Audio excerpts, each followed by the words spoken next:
이렇게 여러분들을 뵙게 돼서 감사드립니다. 12월 달 우리 성탄절 하나님의 축복과 또 하나님의 평화의 그 은총이 넘치게 임하시길 기도드립니다. 오늘은 아주 흥미로운 책을 우리가 함께 나누는 시간입니다. 뭐 이렇게 페이지 수는 그렇게 크지 않고 읽는데도 그렇게 어려움이 없는데 아주 독특한 이런 성사학자가 이런 일기 형식으로 그 현장에 가서 현장에서 경험하는 것들을 써놨는지 이따가 아마 우리 정 교수님한테 다시 여쭤봐야 되겠는데 어, 우리 정은찬 교수님께서 오늘 바울 마케도니아에 가다라고 하는 이런 제목의 글을 책을 써 주셨습니다. 그래서 오늘 북토크의 우리 강연 발제자로 우리 모셨습니다. 우리 정은찬 교수님은 장로의 신학대학교 또 대학 MDB 신학대학원을 나오고 그다음에 영국 더험 이 대학교에서 신약학으로 석사도 받으시고 거기서 박사 받으시고 그리고 지금은 장로회 신학대학교 신약학 교수로 그렇게 재직 중에 있습니다. 먼저 우리 정윤은찬 교수님을 여러분들에게 소개합니다. 한번 우리 박수로 맞이해 주셨으면 감사하겠습니다. 합니다. 이따 말씀은 듣도록 하고 그리고 이 패널로 오늘 이 읽은 책에 대해서 함께 참여해 주실 이분은 성서학 교수님이 아니라 조직신학 교수님이십니다. 영국의 에딘버러 대학교에서 조직신학을 갖고 PhD를 받으시고 지금은 아신대 아시아 그냥 아신대죠. 저 그냥 줄여버렸죠. 그냥 아신대 엑츠에서 조직신학을 지금 가르치는 교수님으로 계십니다. 그래서 두 분이 아마 영국에 계실 때도 신학적 토론을 함께 담당했던 좋은 믿음의 그 친구분들인 것 같습니다. 그래서 우리 김학봉 교수님 여러분들에게 소개합니다. 한번 박수로 맞이해 주시면 감사하겠습니다. 예, 감사합니다. 그러면 한 30분 정도 우리 정은찬 교수님께서 오늘 바울 마케도니아에 가다라고 하는 이 책을 쓰시게 된 동기 그리고 내용 주요한 내용 그리고 또 우리들에게 특별히 전달해주고 싶은 어떤 특별 그런 컨셉이든지 메시지든지 그런 말씀까지 한 30분 정도 말씀해 주시고 그다음에 한 15분 정도는 김학봉 교수님 계속해서 이제 말씀해 주시는데 일단 정은찬 교수님 강의를 듣도록 하겠습니다. 다시 한번 우리 박수하면서 우리 강의 시작하도록 하겠습니다. 감사합니다. 예. 네, 일단 그 부족한 글에 관심을 가져주셔서 감사하고 연말이라 바쁘실 텐데 또 이렇게 북토크에 와주신 모든 분들에게 감사의 인사를 먼저 드립니다. 오늘 비가 오더라고요. 책의 시작이 사실은 비 오는 날이거든요. 그래서 어, 북토크에 맞게 분위기가 좋게 비가 오는구나 라는 생각을 했습니다. 오늘 제가 이제 몇 가지 이야기를 드릴 텐데 책 내용은 사실은 그렇게까지 어렵지 않아서 이 책을 읽는데 도움이 될 만한 내용들을 먼저 전달해 드리는 게 조금 좋을 것 같아서 그런 내용들을 준비했고요. 그리고 나서 혹시라도 시간이 남게 되면 책을 간단하게 한번 소개해 보도록 하겠습니다. 그래서 오늘은 책 읽기 전에 이 책을 읽을 때 어떤 목적을 가지고 읽으면 좋은지에 대해서 한 가지 말씀을 드리고요. 두 번째는 이 책을 쓰게 된 이제 배경 정보가 있는데, 초기 그리스도인들의 사회경제적 지위는 어느 정도였는지에 대한 연구를 간단하게 소개해 드리려고 합니다. 이 연구를 알아야지 사실은 이 책이 조금 더 실감나게 익힐 수 있거든요. 그래서 그런 부분들을 조금 더 소개해 드리는 방향으로 오늘 시간을 진행하려고 합니다. 먼저 제가 이제 이 책을 쓰고 나서 리뷰를 혹은 이제 책을 읽고 나서 감상문 같은 거를 받은 적이 있는데, 그 중에서도 제가 정말로 마음에 들었던 책의 추천서로 쓰고 싶을 만큼 마음에 들었던 글을 하나 읽어 드리려고 합니다. 바울의 발이라는 제목인데요. 그 장신대 학부 생 중에 한 분이 쓴 글입니다. 제가 읽어 드리도록 하겠습니다. 바울의 발. 수없이 바울의 이야기를 들었지만 한 번도 바울의 발을 떠올려 본 적은 없었다. 이 책은 에그나티아 가도를 걷던 바울의 거칠고 더러운 발을 상상하게 했다. 선교 여행 내내 약 2만 5천 킬로미터를 낡은 신발을 신고 등에 식량을 지고 걸었을 바울의 발은 늘 퉁퉁 부어 있고 물집이 잡혀 있었으며 더러웠을 것이다. 밤마다 통증에 시달리며 아픈 발과 종아리를 주무르며 잠을 청했을지도 모른다. 발을 주무르며 바울은 예수님의 육체적 고난을 떠올렸을 것 같다. 로마서 6장 5절. 만일 우리가 그의 죽으심과 같은 모양으로 연합한 자가 되었으면 또한 그의 부활과 같은 모양으로 연합한 자도 되리라는 말씀과 같이 육체적 고난을 마땅히 예수님의 고난에 동참하며 예수님과 함께 죽고 함께 사는 연합의 과정으로 여겼을 수도 있다. 그렇지 않으면 매 맞고 쫓겨나고 낮에는 고된 노동에 시달리며 밤엔 짐승의 습격 또는 짐승 같은 사람의 습격을 견딜 수 없었을 것이다. 바울은 걷고 또 걸었다. 예수님의 고난과 자격 없는 자신에게 주어진 선물과 같은 은혜를 생각하며 감사히 걸었을 것이다. 무쇠와 같고 강인하며 지혜로운 선교사의 모습이 아닌 그저 우리와 같은 연약한 신체를 가진 인간 바울의 걸음은 무겁고 비참해 보였을 수도 있다. 그러나 기쁨에 찬 걸음이며 숭고한 사랑의 걸음이기도 했다. 이 글인데요. 저도 사실은 이 글을 읽고 나서 바울의 발에 대해서 처음으로 한번 생각해 보았습니다. 사실 책에도 바울의 손에 관한 묘사가 간단하게 나오는데, 우리가 바울을 생각할 때 마치 실체가 없는 어떤 신적인 인물로 생각하는 경향이 있는데, 제가 이 책을 쓰게 된 사실은 동기 중에 하나는 사람들이 바울을 조금 더 가까이 느꼈으면 좋겠다라는 생각을 해서였습니다. 바울의 발에 대해서 한번 생각해 보고, 바울의 손에 대해서도 생각해 보고, 그리고 바울의 마음에 대해서도 한번 생각해 보면 좋겠다라는 생각을 했습니다. 왜냐하면 우리가 바울을 떠올릴 때 바울의 생각과 바울의 신학에 대해서는 많이 이렇게 떠올리거든요. 바울 편지를 읽을 때도 마찬가지고 사도행전을 읽을 때도 마찬가지인데, 우리는 바울이라는 하나의 전인의 그 모습을 다 이렇게 상상하는 것이 아니라 단순히 바울의 생각만에 집중하는 경향이 있는데, 그러지 말고 바울의 전체적인 삶의 모습과 이야기를 알면 좋겠다라는 생각을 했습니다. 이렇게 생각하게 된 배경 중에 하나는, 우리가 바울의 생각을 읽으려고 한다면 바울의 이야기를 알아야 되고, 바울의 신학을 이해하고 싶다면 바울의 발의 모습도 우리가 느낄 수 있어야 한다고 생각했기 때문에 그렇습니다. 우리가 누군가 카페에 앉아서 대화를 할 때, 차를 마실 때, 우리는 그 앞에 있는 사람의 생각만을 생각하지 않습니다.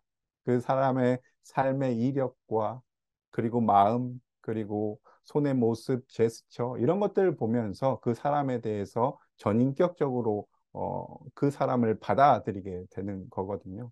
그런데 바울만은 우리가 너무 멀리 고대인이라서 그런지 아니면 너무 존경스러운 인물이라서 그런지 우리는 바울을 어떤 실체를 가진 인간이 아니라 어떤 실체 없는 인간처럼 여길 때가 많아서 이 책을 쓰게 되었습니다. 여러분도 만약 책을 읽으신다면 바울의 실제 삶의 모습은 어땠을지 상상해 보셨으면 좋겠고요. 특별히 바울의 편지들을 읽을 때도 바울이 어떤 마음으로 이 단어를 썼을까? 그리고 어떤 상황에서 어떤 관계 가운데 이런 표현들과 이런 말씀들을 적어냈을까를 한번 생상해 보면 좋지 않을까라는 생각을 했습니다. 네, 이게 이제 첫 번째 이야기고요. 두 번째 이야기는 조금 더 학문적인 이야기가 될 것 같은데, 초대 그리스도인들의 사회 경제적 지위는 어느 정도였을까? 이 질문에 대한 답이 사실은 이 책에 어느 정도는 어, 그려져 있습니다. 사실은 그 소위 말하는 히스토리컬 픽션이라고 하는 장르를 쓸 때 이 질문에 대한 답을 항상 가지고 들어갑니다. 우리나라에 소개된 대부분의 히스토리컬 픽션들 꽤 많죠. 로버트 뱅크스로부터 시작해가지고 굉장히 다양한 책들이 있는데 그러한 책들도 마찬가지로 초기 그리스도인들은 사회경제적으로 어느 정도의 지위를 가진 사람들이었을까라는 질문에 대한 답을 가지고 시작하거든요.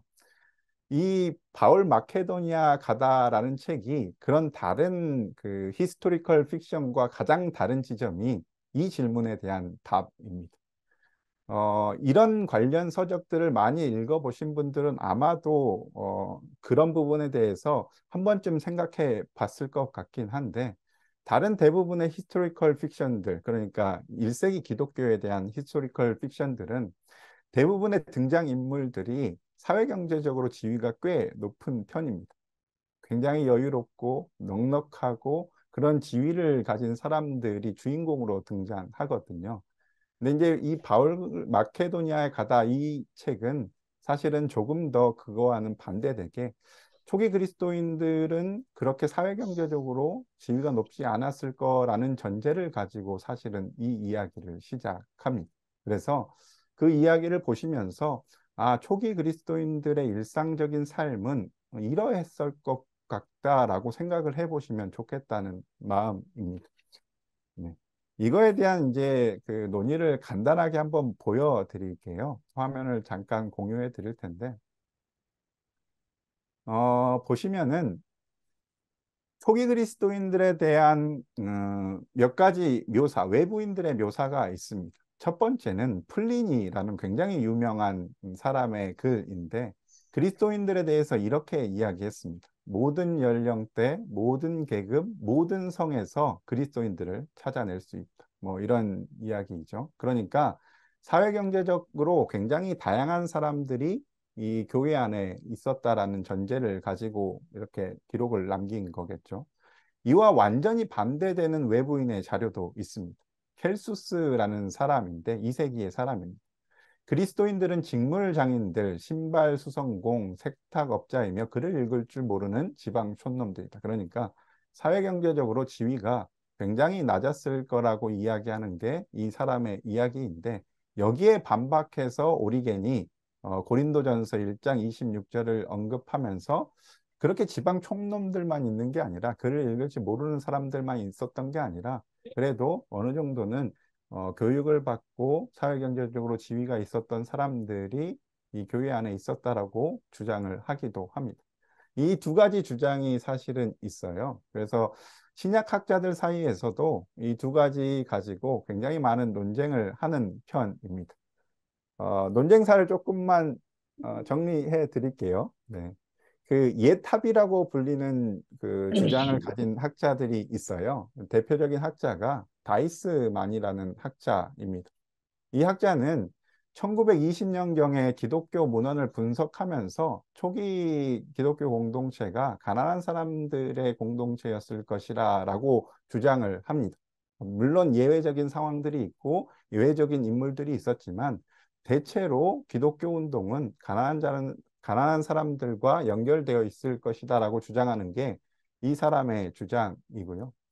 이 사람의 주장이 이제 20세기 중반부에 많이 보편화되고 받아들여져서 이 시기 여간의 글들을 보시면은 초대교회 그리스도인들을 굉장히 사회경제적으로 낮게 이렇게 묘사하는 모습들을 많이 발견하게 되실 겁니다. 이것을 소위 말하는 옛 합의라고 이야기를 하거든요.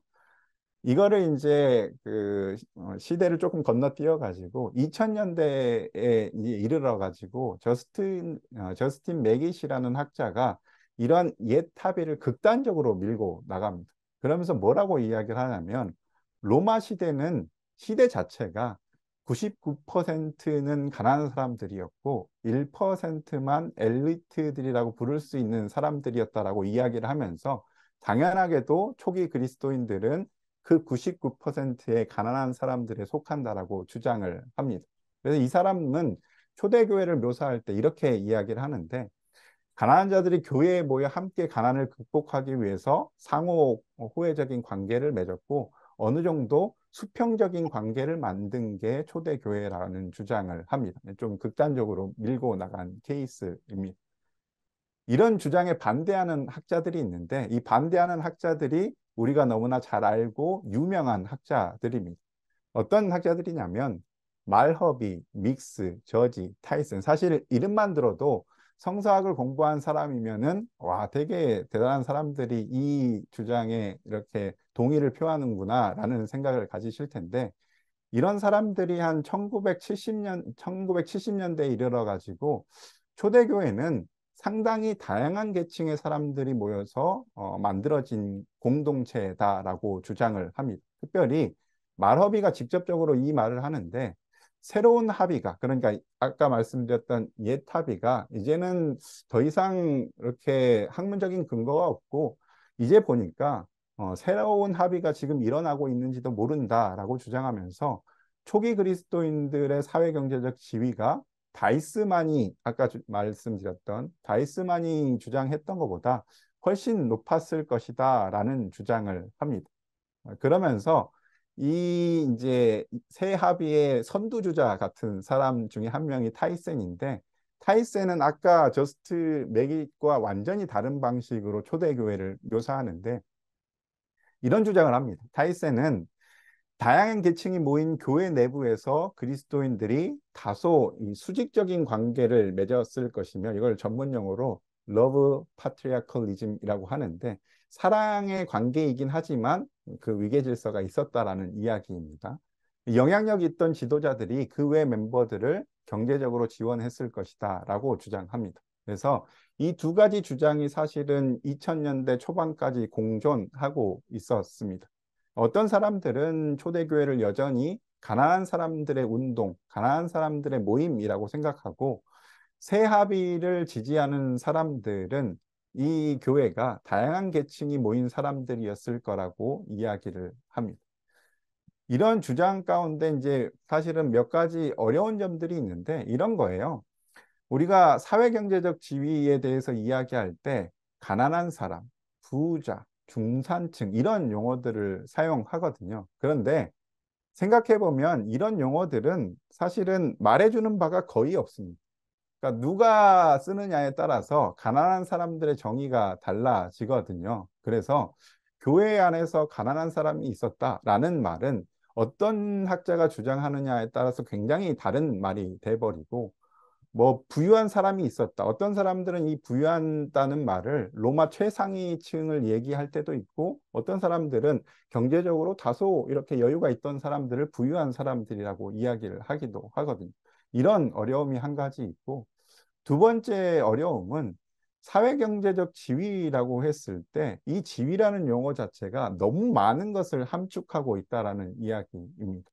지위는 어떤 때는 사회적인 힘을 가진 것을 이야기하기도 하고 교육의 정도를 이야기하기도 하고 경제적인 여건을 이야기하기도 하고 뭐 여러 가지 다양한 방식으로 이해될 수 있기 때문에 이 논쟁 자체가 상당히 어려움에 처하게 됩니다. 21세기 초반에 이르러서.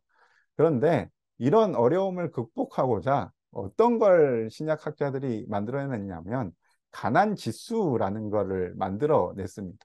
로마인들을 7개의 단계로 경제적인 그 스케일링을 해 버리는 겁니다. 그래서 뭐 예를 들자면 PS1이라고 하면은 가장 상위 계층에 있었던 사람들, 우리가 알고 있는 로마 황제들, 엘리트들, 이런 사람들이 사실은 그 PS1에 해당되는 사람들이고요. 가장 낮은 PS7, 그 7이라고 하는 가장 낮은 계층에 속한 사람들은 사실은 거의 생존의 경계선은 아래에 있던 사람들이라고 이야기를 하면 좋은데, 많은 신약학자들이 동의하는 게 뭐냐면, 이런 사람들이 생각보다 고대 사회에 우리가 기대했던 것보다, 생각했던 것보다 훨씬 많았을 것이다라는 사실에는 많이들 동의를 합니다. 그래서 우리는 로마 사회를 생각할 때 너무 부유함, 뭐 황제를 생각할 때 대단함, 뭐 이런 것들을 많이 생각하지만, 로마 왕국을 생각할 때도 마찬가지로 넓은 영토를 먼저 생각하지만, 생각보다 그 넓은 영토 안에 굉장히 많은 가난한 사람들이 있었다라는 이야기를 많이 합니다. 뭐 이런 이제 가난 지수에 대한 이야기들을 하면서 최근에는 어떤 이야기 합의점에 조금씩 다다르고 있느냐면, 이건 신약학자들 대부분이 아마 동의를 할 겁니다. 당시 최상위 계층이었던 엘리트들이라고 불렀던 사람들, 그런 사람들은 초대교회에는 없었을 것이다. 그러니까 초대교회라고 하면 바울이 편지를 썼을 당시의 그 교회 이야기입니다. 그때에는 소위 말하는 상위 1%에서 3% 혹은 넓게 잡아도 한 1%에서 7% 정도 안에 들어가는 사람들은 아마 초대교회에 없었을 것이다라고 많이들 동의를 하고요. 대신에 이제 클로펜 보그라는 학자가 고고학적인 이제 뭐 이렇게 무덤에 세워진 비석들을 분석하면서 아마 이런 사람들은 2세기 말쯤에는 들어왔을 것이다, 교회 안에. 왜냐하면 비석들을 분석해 보니까 비석 안에 뭐 십자가 모양도 있고 하는 거 보니까 그때는 아마도 최상위 계층이 이 초대교회에 들어왔을 것이다라고 확실하게 이야기할 수 있다라고 이야기를 합니다. 그러면 이제 일단은 최상위 계층이 교회에 없었다는 것은 많은 학자들이 동의하는데, 그 사람들을 제외한 모든 사람들을 가난한 사람들이라고 묶어낼 수 있느냐라고 이야기를 한다면 그건 어렵다라고 다시 이야기를 합니다. 왜냐하면 가난한 사람들이라고 이야기할 때 대부분의 사람들은 생존의 마지노선 아래 위 그 얼마간에 있던 사람들을 가난한 사람들이라고 보통은 정의 내리는데, 그것을 벗어나면서도 소위 말하는 최상위 엘리트들은 아닌 사람들, 중간에 있는 사람들, 애매한 사람들이 있거든요. 그러니까 그 사람들이 아마도 그 당시 사회에 분명히 있었을 것이다라고 이야기를 합니다. 대신에 뭐 가끔 이제 중산층 뭐 이런 표현들을 쓰는 사람들이 있는데, 그거는 좋은 표현은 아닐 수 있겠다는 생각이 듭니다. 왜냐하면 중산층이라는 이 표현 자체는 현대에 생긴 용어이기 때문에 이거를 고대 사회에 직접 이렇게 적용하는 것은 쉽지 않을 것이다라는 생각을 하고요. 또 다른 이제 합의점 중에 하나는 가난한 사람들은 분명히 많았을 거라는 이야기입니다. 한 60%에서 80%의 사람들이 가난한 사람들이라고 이야기를 하는데, 여기서 가난한 사람들은 우리가 지금 생각하는 가난의 수준을 생각하시면 절대 안 되고요. 여기서 가난하다는 말은 오늘 하루 일을 제대로 하지 못하면 내일 굶을 수도 있는 그런 사람들이 꽤 많았다는 이야기입니다. 그리고 초대교회 안에는 이런 사람들이 상당히 많았을 것이다라고 많은 사람들이 동의를 하고요. 이 책에, 사실 제가 쓴 책에 등장하는 대부분의 인물들이 여기에 속하는 사람들입니다. 바울도 사실은 바울의 이제 원래 사회적 경제적 지위가 어느 정도였는지는 사실은 파악하기 힘들지만, 선교를 할 당시에는 분명히 이 정도의 가난을 경험했을 거라고 분명하게 이야기를 할 수 있고요. 바울이 전도했던 많은 사람들, 교회 안에서 모였던 많은 사람들이 대부분의 경우는 이런 경우에 속한다라고 보시면 좋을 것 같습니다. 그래서 이 책에 등장하는 그 많은 인물들이 여기에 속해 있는데, 사실은 이제 제가 그 이 책을 쓰게 된 배경 중에 하나가 다른 히스토리컬 픽션이라고 불리는 번역된 많은 책들이 있어요. 여러 가지 책들이 있는데, 그런 책들에 너무 지나치게 초대교회 그리스도인들을 너무 높게 잡는 경향들이 있더라고요. 그래서 그런 거에 사실은 어느 정도 반박하고자 이 책을 쓴 그 사실은 뒷면에 학문적인 배경이 어느 정도는 있다라고 설명드리고 싶습니다. 근데 그럼에도 불구하고 우리가 이 가난한 사람들조차도 가난한 사람들이라는 카테고리 안에 가둘 수는 없습니다. 왜냐하면 가난한 사람들이라는 카테고리 안에도 굉장히 다양한 사람들이 있었기 때문에 그렇습니다.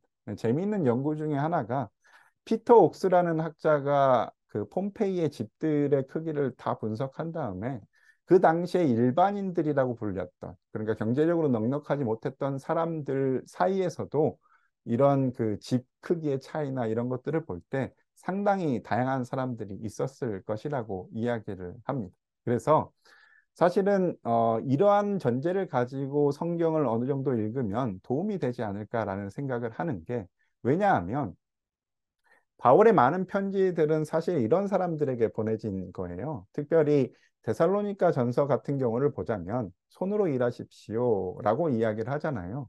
사실은 그 당시에 손으로 일한다는 것 자체가 경멸적인 표현이었습니다. 그러니까 누군가에게 손으로 일하지 않는 사람에게 손으로 일하라고 하면 이거는 굉장히 모욕을 주는 행동이거든요. 왜냐하면 그건 당연히 노예적인 행위라고 불렸기 때문에 그렇습니다. 근데 데살로니가 교회 성도들은 대부분 손으로 노동하는 사람들이었기 때문에 그게 뭐 모욕적이거나 경멸적인 표현이 아닐 수 있다라는 생각은 듭니다. 그러니까 사실은 이러한 전제 가운데 책이 시작되고 있고, 바울을 묘사할 때도 이제 하루 이렇게 노동에 대해서 굉장히 중요하게 생각하는 묘사들이나, 그리고 데살로니가 교회를 묘사할 때도 그 한 사람 한 사람들이 왜 서로 그렇게 서로 의지할 수밖에 없었는지에 대한 그 배경적인 설명이 여기에 있다라고 보시면 좋을 것 같습니다. 그래서 사실은 그 신약 성경을 공부할 때 우리가 배경사를 공부하게 되는데, 우리는 배경사를 공부할 때 주로 그렇게 다루는 인물들이 헤롯 대왕, 로마 황제들, 네로 뭐 이런 사람들에 대한 이야기들을 주로 다루게 되거든요. 그런데 그런 사람들의 이야기가 성경 안에서 매우 매우 중요하기는 하지만, 그러한 배경들, 로마 역사의 큰 이야기들 당연히 중요하긴 하지만, 그걸 안다고 해서 저는 성경이 자연스럽게 읽힐 거라고 생각하지 않거든요. 왜냐하면 아까 말씀드렸던 것처럼 성경을 받는 대부분의 사람들은 뭐 황제이거나 그 당시 최상위 엘리트들은 아니었을 거란 말이에요. 그러면 우리가 로마서나 갈라디아서나 특별히 고린도 전후서나 그리고 데살로니가 전서를 이해할 때 이 청중들의 삶을 이해해야지만 사실은 그 정확하게 그 편지들을 이해할 수 있다는 생각을 합니다.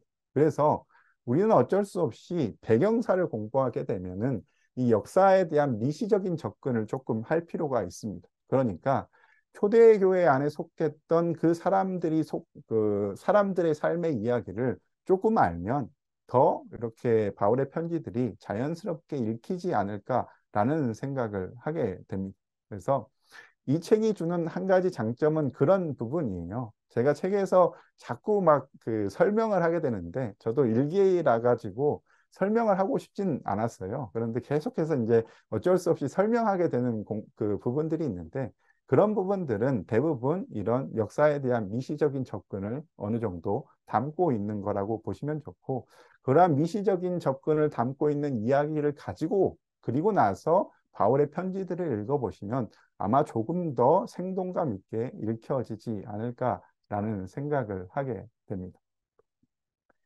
어, 그래서 이제 만약 제가 이렇게 책을 추천한다면 이런 책들을 한번 추천해 보고 싶습니다.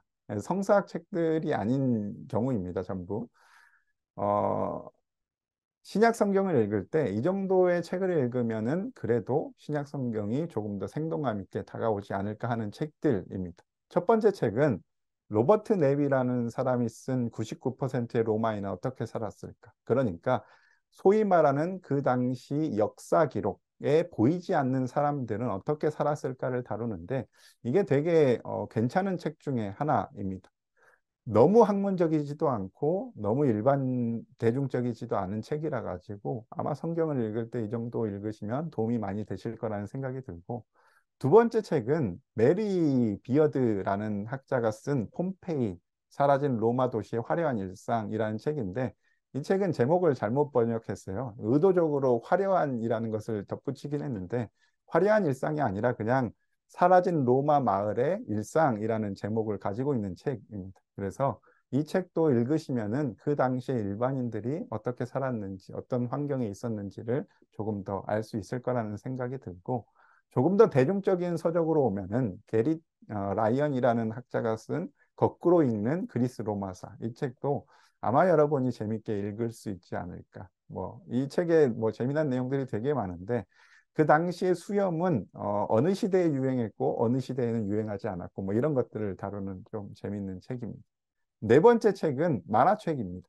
이아와키 히토시라는 이제 만화가가 쓴 히스토리에라는 책인데 이 책도 그 당시에 일반인들의 삶을 들여다보는데 조금은 도움이 되는 책이라서 써놨고요. 아래 두 책, 학자의 책은 좀 어려운 책인데 만약에 조금 더 신약학을 전문적으로 공부하고 싶다 하시면 한번 읽어보시는 것도 도움이 되지 않을까라는 생각을 합니다. 뭐 이런 이야기들을 이제 담아 놓았고요. 그래서 아까 말씀드렸던 것처럼 히스토리컬 픽션을 읽을 때 그냥 읽지 않으셨으면 좋겠고 히스토리컬 픽션이 과연 어떤 아까 말씀드렸던 옛 합의의 전제를 두고 책을 쓰고 있는지 아니면은 새로운 합의의 전제를 두고 책을 쓰고 있는지 또 아니면 아까 말씀드렸던 최근 거친 합의들에 세워진 책인지를 한번 판단해 보시고 읽으시면 재미있을 거라는 생각이 듭니다. 어, 제 책은 이제 최근의 경향들을 조금 반영해서 조금 가난한 사람들이 등장인물로 많이 등장하는 경우입니다. 그게 이제 그 나름의 학문적인 배경이 있었다는 이야기를 말씀드리고 싶고요.